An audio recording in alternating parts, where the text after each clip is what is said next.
Hey my friends, welcome back to a new video today. We've just entered into the new month of November, the 1st of November, 111, and I have a special message for you.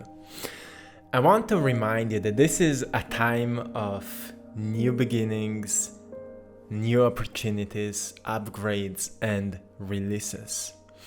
And it's time for you to learn to stop forcing things so you can align with what you actually want to experience, and you can create that flow in your life when you start to walk that path of the soul more joyfully and more purposefully. So how can we learn to stop forcing things? Well, the first step for me is to learn to detach from the outcome. It means that you have a vision for the future.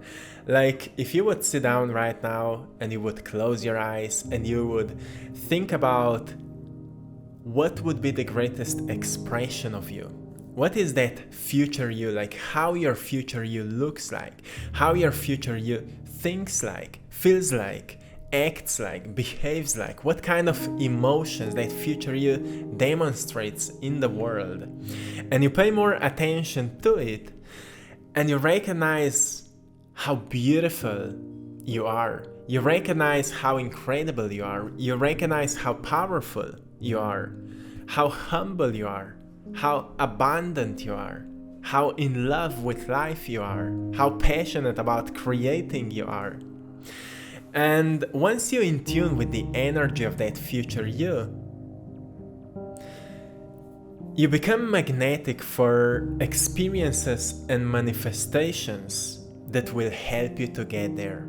And that's how we learn to stop forcing things to happen. We envision ourselves, we visualize, or we think about what we actually want to experience. We create that clarity over our future. And then we surrender to everything that finds us, because we understand and we know that whatever is finding us is just helping us to build us the way that we need to be so we can experience that. So everything we manifest teaches us to become who we want to be. And it creates that shift in perception, because suddenly we go from that victimized mentality into a mentality of a creator, because we recognize that everything I'm experiencing is teaching me to become who I'm meant to be.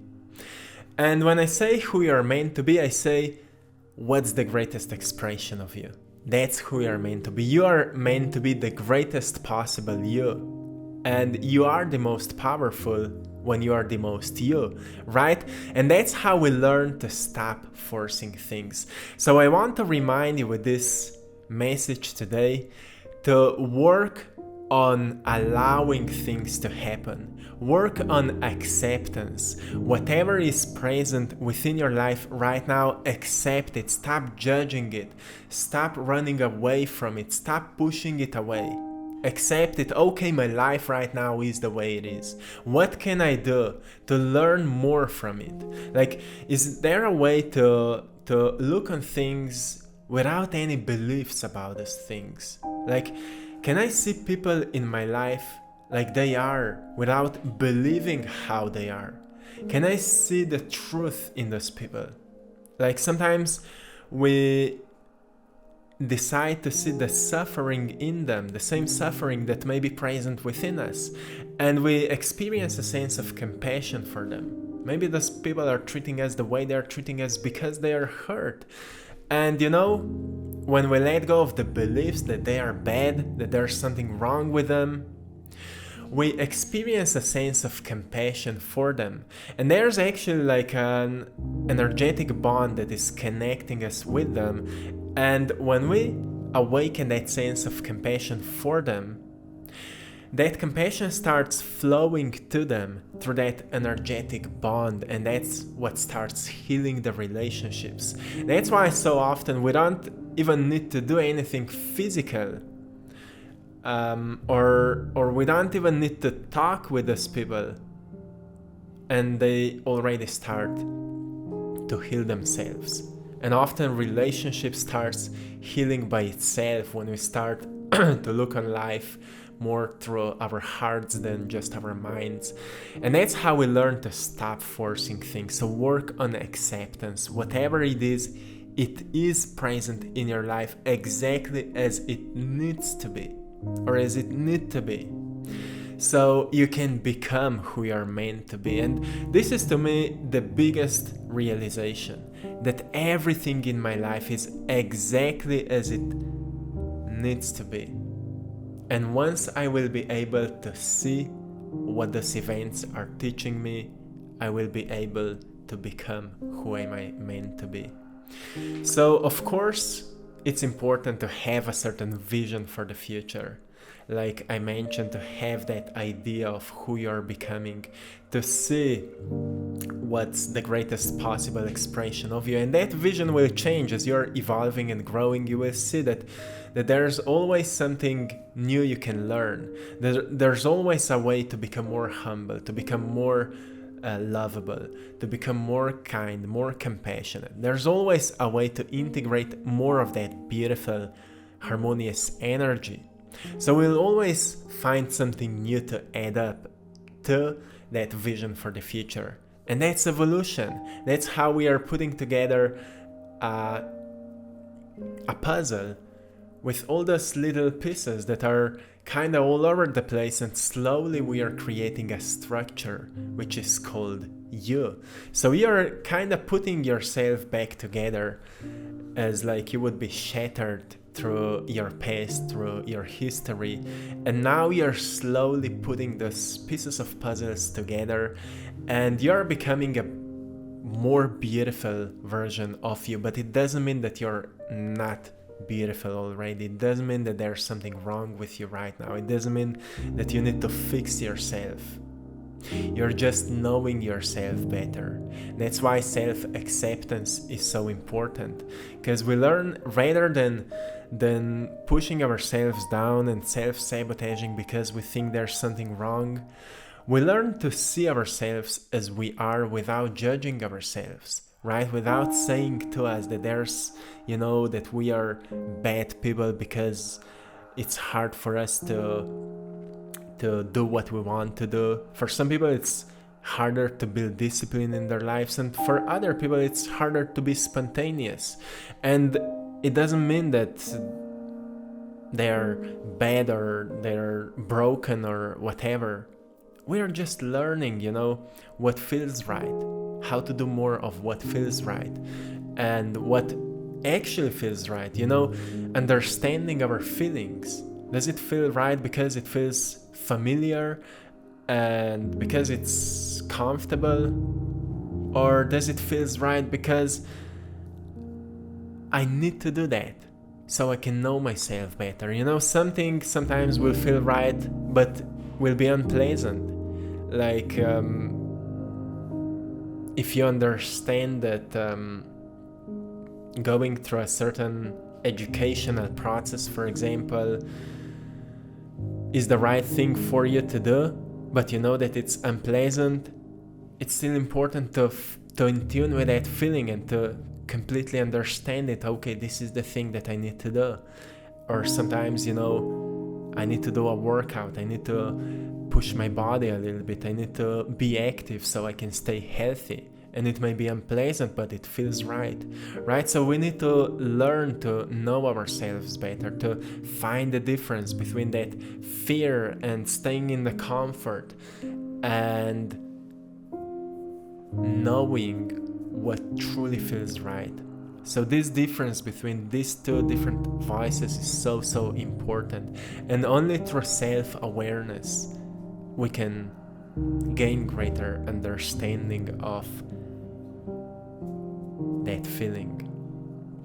Also learn to do things out of joy, not just out of need to do them. Because the old approach to life is that we do things because we need to do them, but it is causing a lot of suffering for many people because they're just doing the things because they think they need to do them. And of course, there are things we need to do them. Doesn't matter how we feel, sometimes we need to do it, like paying bills and taking care of certain official papers and so on. But the priorities of our lives should come out of joy. Like, do what you're joyful about, because that's what will help you to expand yourself, to grow, to evolve. When we do something that we are truly joyful about, we become passionate about it. And passion is that inner fire that helps us to keep up with that. So make a list of priorities about things that you are the most joyful about. Whatever it is, if that's reading, if that's painting, if that's dancing, singing, telling stories, whatever it is. You know, the thing is that when we're joyful about something, we are filling up the cup. You know, empty cup has nothing to give. But when cup is full, you're ready to be of service, right? You have something to give, something to share.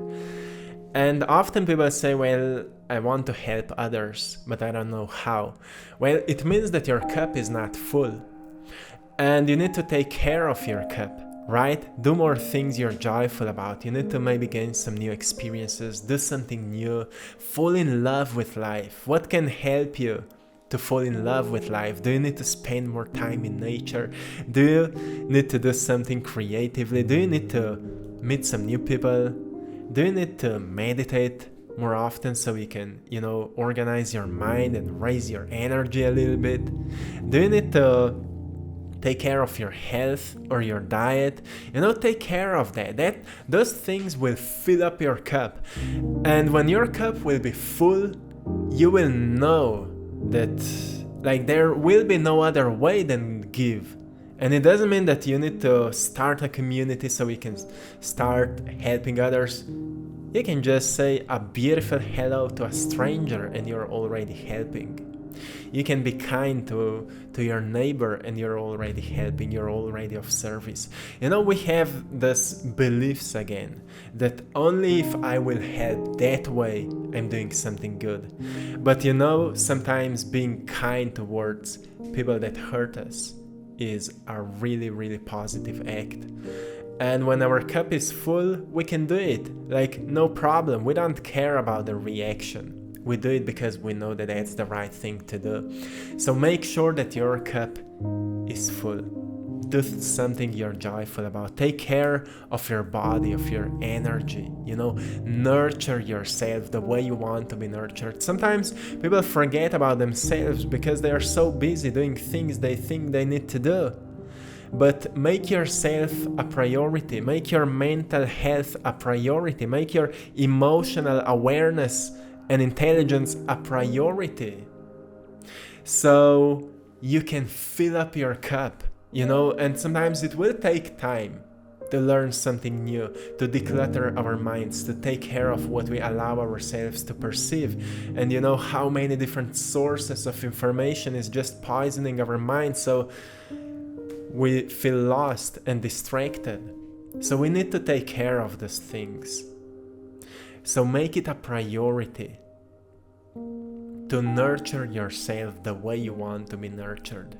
And if it helps, imagine there would be a person, you would step outside of your body and you would observe yourself. And just ask yourself what advices you would give to yourself right now. If that would be possible, if you would step outside of your body and you would observe yourself, what kind of advices you would give to yourself right now, and follow those advices. Be true to yourself. If you want to be true to others, you firstly need to be true to yourself, and that's something truly, truly important, my friends. As I mentioned at the beginning, it's time of new beginnings. It's time for new upgrades and new releases, my friends. That is the greatest upgrade. that we start to see ourselves the way we are, and we start to nurture ourselves the way we want to be nurtured, so we can fill up our cup, right? And that's how we learn to recharge our batteries often. There's something I call the red zone when it comes to our energy. You know, when we get below the certain level, we become really unconscious. And that's where we become forcing things. So you might notice that when you're joyful, when you're filled with energy, when you're recharged, you will follow what's important to you. You will do what you love to do. Even the things that are hard to do, you will do them with passion. But when your energy drains out, you start to do things, you start to do unhealthy things, you fall into old habits, what we may call as toxic habits. You start thinking negative thoughts, you start grabbing food that is not good for you, you start distracting yourself. So you see, when you're filled with energy, you're not doing these things. You fall into this toxic behaviors when your energy falls into what I call red zone, red flag zone. And what I like to do, I like to catch myself before I fall into that red zone, and I make sure that I will recharge myself. It can be meditation, it can be a walk in nature, it can be a yoga or a workout, or I like to stretch my muscles a little bit, something that will recharge me. Or if that's a nap or a sleep, maybe you need to take care of the quality of your sleep. Whatever will help you, take care of that, my friends. This will help you to initiate a completely new way of living your life. Because, at the beginning it's hard catching ourselves, but more we become consistent with that process, easier it will be for us. And at some point we will notice that we just don't fall into that red zone anymore. We catch ourselves and we do something about it. And it will become a habit, right? And once something becomes a habit, we start doing it automatically. So it means that at the beginning, of course, you need to pay attention, you need to think about it. Okay, how do I feel right now? But eventually it will become automatic, and you will take care of you before you even know that you need to take care of you. And that's something truly important, because it will help you to stay in that more harmonious state. And your mind will reflect that, your heart will reflect that, and because of that you will feel much better. And when we feel better, we are more kind, we are more lovable and more loving, we are more creative, we are more passionate, and we are more driven to do the things that we know that are important for us and for others as well. So we become truly a beautiful example on the world of how to treat ourselves and how to treat others. You see, the most problems and the most toxicity is coming from people that don't take care of their energy. They don't take care of their vital life force. They let themselves to be completely drained, and they start to live their lives in those states. And most people don't even know how to get out of that, what I call red zone. So most people are living their day-to-day lives in that red zone, completely drained out of lack of life, lack of clarity, lack of attention, lack of love, lack of care, lack of compassion. And that's what is causing us most problems in our lives. So this is a time for a new beginning, my friend. So pay attention to what can you do about it, so you can nurture yourself, so you can rejuvenate yourself and become that greater you that you're envisioning or visualizing to become. And feed your mind with what supports your future, right? This is something truly important, because sometimes we're just not surrounded with people who would support us. So we need to surround ourselves with books or with information that will support our future, right? When I had no people that would support me, I had books around me. I was always reading books that supported my vision for the future. And that helps us to expand our mind, to see that there are more people that are thinking like we want to think. There are more people who are doing what we want to do. And there are people who've already achieved what we want to achieve. And you know, when we notice that we are not alone, it's much easier to flow with that. It's much easier to grow on those different levels. So always feed your mind with what supports your future and let go of what is not supporting it. Like, declutter the sources of information that are pulling you down. How often you go onto an Instagram or Facebook and you see something that maybe cause you to feel sad or worried or whatever it is. Well, a little bit of it is okay, but doing it all day long is poisoning your mind. And that's why it's so hard for you to focus, to take care of your energy. Because even when you have time to rest, to rejuvenate, you grab your phone and you rather distract yourself because it's a habit. You're doing it automatically, but not being aware that everything you do affects you. Everything you do affects your mind, affects your heart, affects your body, and that's why it's so important to catch yourself before you start doing that. So you can make a habit of nurturing yourself before you even fall into that state of being completely drained out. So your cup can stay full of energy, so you always have something to give. And my friends, this is it for today. I'm wishing you a beautiful month. Let it be a month of abundance, a month of adventures, a month of creativity, but at the same time a month of structures, like practical structures that can help you to get closer to that vision for the future that you have. And gain a clarity over those little steps you can make on moment-by-moment basis to get closer to where you want to be, and awareness over what you need to let go of, what you need to stop doing so you can have more time for what you want to start doing. You know, we always are in control of those things.